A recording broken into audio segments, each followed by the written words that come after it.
When you're growing up, you think you have a normal childhood, but at the age of 11, I had a stepfather that would feed me Budweisers and beat me on a daily basis.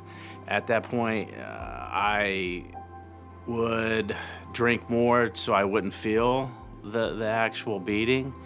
And I never told anybody else in the whole family. How I ended up at NetCare was I went on a bender and I was talking to the bartender, and I was contemplating, I was looking on my phone, what's gonna be the easiest way to take my life. I was done. All of a sudden I felt a tap on my shoulder, and it was two Columbus policemen. They took me to Riverside. After that third day, they says, hey, we're gonna take you to another place. And then I came in an ambulance and I was here. Didn't know where I was, never heard of NetCare. And I was down in the crisis unit, and then a lady came in and says, hey, do you wanna go, upstairs and go through classes?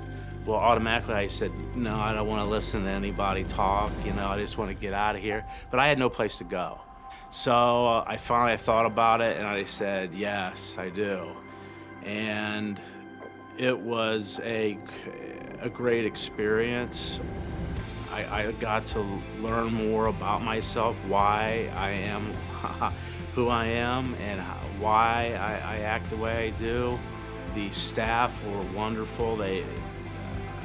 Many times in counseling, it was just me and her, and I would just be bawling. And she was so considerate, so loving. It was a really wonderful experience.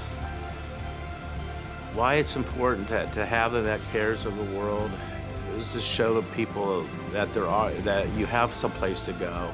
You have a loving environment. There is a better life on the other side. If I had $1 million, I would buy 100 NetCares in Ohio here. That's how I feel about it. Saved my life.